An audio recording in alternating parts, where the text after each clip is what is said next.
माघ पूर्णिमा की व्रत कथा। पूर्णिमा के दिन जो भी स्त्रियां श्रद्धा पूर्वक पूर्णिमा का व्रत रखती है और कथा सुनती है, उन्हें संतान सुख मिलता है, संकट से मुक्ति मिलती है और समस्त मनोकामनाएं पूरी होती है।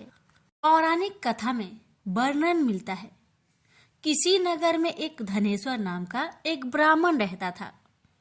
उसकी पत्नी रूपवती, पतिव्रता और सर्वगुण संपन्न थी। बस दुख था तो सिर्फ इस बात का कि उसकी कोई संतान नहीं थी। यही कारण था कि वो दोनों बहुत चिंतित रहते थे। एक बार उस नगर में एक महात्मा आए। वो नगर के सभी लोगों से दान लेते थे, लेकिन धनेश्वर की पत्नी अब भी उन्हें दान देने जाती तो वो उसे लेने से मना कर देते थे। एक दिन धनेश्वर ने उन महात्मा के पास जाकर पूछा, हे महात्मन, आप नगर के सभी लोगों से दान लेते हैं, लेकिन मेरी पत्नी के हाथ का दान क्यों नहीं स्वीकार करते हैं? हमसे अगर कोई भूल हुई हो तो हम ब्राह्मण दंपति आपसे क्षमा याचना करते हैं। महात्मा बोले, नहीं ब्रीप, तुम तो बहुत ही विनम्र और हमेशा आदर सत्कार करने वाले ब्राह्मण हो, तुमसे भूल तो कदापि नहीं हो सकती। महात्मा की बात सुनकर धनेश्वर हाथ जोड़कर बोला, हे मुनिवर, फिर आखिर क्या कारण है? कृपया हमें उससे अवगत कराइए।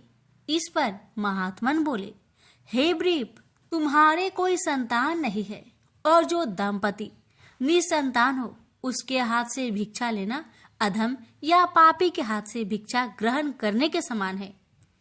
तुम्हारे दिया गया दान लेने के कारण मेरा पतन हो जाएगा। बस यही कारण है कि मैं तुम दंपति से दान स्वीकार नहीं करता। महात्मा की ये वचन सुनकर धनेश्वर उनके चरणों में गिर पड़ा और विनती करते हुए बोला, हे महात्मन, संतान ना होना ही तो हम पति पत्नी के जीवन की सबसे बड़ी निराशा है। यदि संतान प्राप्ति का कोई उपाय हो तो बताने की कृपा करें मुनिवर। ब्राह्मण का दुख देखकर महात्मा बोले, हे ब्रीप, तुम्हारे इस कष्ट का एक निवारण अवश्य है। तुम 16 दिनों तक श्रद्धा पूर्वक काली माता की पूजा करो। माँ प्रसन्न होगी तो उनकी कृपा से अवश्य तुम्हें पुत्र रत्न की प्राप्ति होगी। इतना सुनकर धनेश्वर बहुत खुश हुआ। उसने कृतज्ञता पूर्वक महात्मा का आभार प्रकट किया और घर आकर पत्नी को सारी बात बताई। पति पत्नी को महात्मा के द्वारा बताए गए उपाय से एक आशा की किरण दिखाई दी और धनेश्वर माँ काली की उपासना के लिए वन में चला गया। ब्राह्मण ने पूरे 16 दिन तक काली माता की पूजा की और उपवास रखा।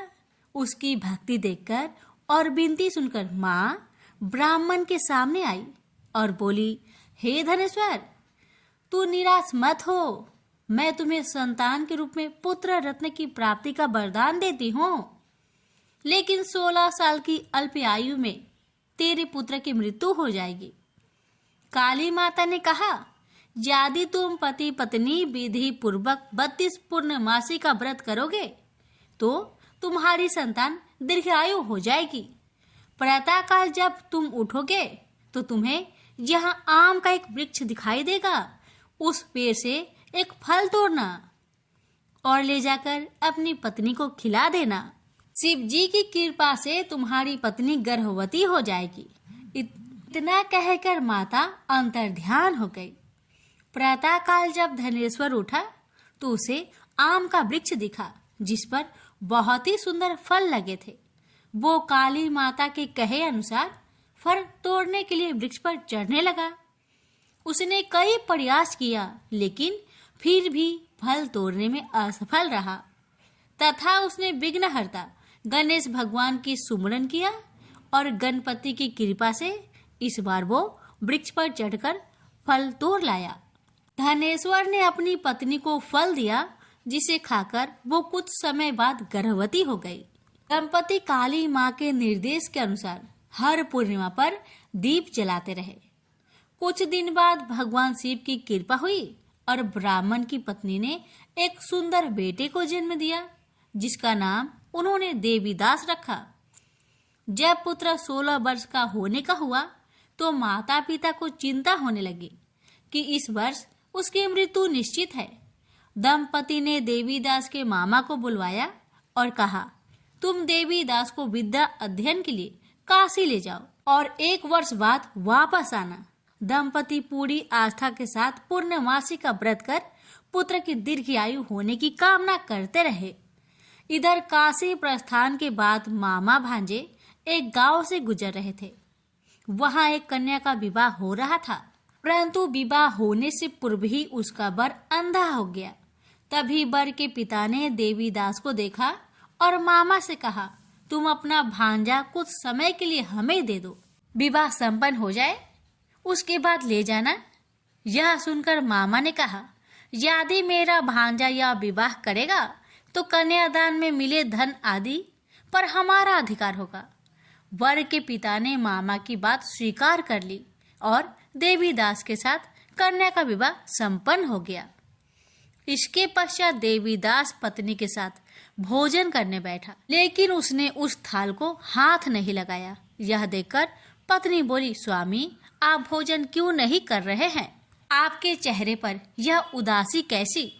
तब देवीदास ने सारी बात बताई। यह सुनकर कन्या बोली, स्वामी मैंने अग्नि को साक्षी मानकर आपके साथ फेरे लिए हैं। अब मैं आपके अलावा किसी और को अपना पति स्वीकार नहीं करूंगी। पत्नी की बात सुनकर देवीदास ने कहा, ऐसा मत कहो, मैं अल्पायु हूँ। कुछ ही दिन में 16 वर्ष की आयु होते ही मेरी मृत्यु निश्चित है। लेकिन पत्नी ने कहा, जो भी उसके भाग्य में लिखा होगा वो उसे स्वीकार है। देवीदास के बहुत कहने पर भी जब वो नहीं मानी तो देवीदास ने उसे एक अंगूठी दी और कहा, मैं विद्या अध्ययन के लिए काशी जा रहा हूँ, लेकिन तुम मेरे जीवन मरण के बारे में जानने के लिए एक पुष्प वाटिका तैयार करो, उसमें भांति भांति के पुष्प लगाओ और उन्हें जल से सींचते रहो। यदि वाटिका हरी भरी रहे, पुष्प खिली रहे तो समझना मैं जीवित हूँ, और जब ये वाटिका सूख जाए तो मान लेना कि मेरी मृत्यु हो चुकी है। इतना कहकर देवीदास काशी चला गया। प्रातःकाल जब कन्या ने दूसरे वर को देखा तो बोली, ये मेरा पति नहीं है, मेरा पति काशी पढ़ने गया है। यदि इसके साथ मेरा विवाह हुआ है तो बताए कि रात्रि में मेरी और इसके बीच क्या बातें हुई थी और इसने मुझे क्या दिया था। ये सुनकर वर बोला, मुझे कुछ नहीं पता, और पिता पुत्र लज्जित होकर चले गए। उधर एक दिन प्रातःकाल एक सर्प देवीदास को डसने के लिए आया, लेकिन उसके माता पिता द्वारा किए जाने वाले पूर्णिमा व्रत के प्रभाव के कारण वो उसे डस नहीं पाया। तत्पश्चात काल स्वयं वहां आए और उसके शरीर से प्राण निकालने लगे। देवीदास मूर्छित होकर गिर पड़ा। भी वहां माता पार्वती और शिवजी आए। देवीदास को मूर्छित देखकर देवी पार्वती बोली, हे स्वामी, देवीदास की माता ने 32 पूर्णिमा का व्रत रखा था, उसके फलस्वरूप कृपया आप इसे जीवन दान दे। माता पार्वती की बात सुनकर भगवान शिव ने देवीदास को पुनः जीवित कर दिया। इधर देवीदास की पत्नी ने देखा कि पुष्प वाटिका में एक भी पुष्प नहीं रहा। वो जान गई कि उसके पति की मृत्यु हो चुकी है और रोने लगी। तभी उसने देखा कि वाटिका पुनः हरी भरी हो गई है। यह देखकर वो बहुत प्रसन्न हुई। उसे पता चल गया कि देवीदास को प्राणदान मिल चुका है। जैसे ही देवीदास 16 वर्ष का हुआ, मामा भांजा काशी से वापस चल पड़े।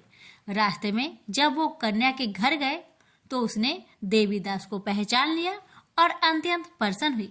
धनेश्वर और उसकी पत्नी भी पुत्र को जीवित पाकर हर्ष से भर गए। पौराणिक मान्यता है कि जो स्त्रियां श्रद्धा पूर्वक पूर्णिमा का व्रत रखती हैं और कथा सुनती हैं, उन्हें संतान का सुख मिलता है, संकट से मुक्ति मिलती है और समस्त मनोकामनाएं पूर्ण होती है।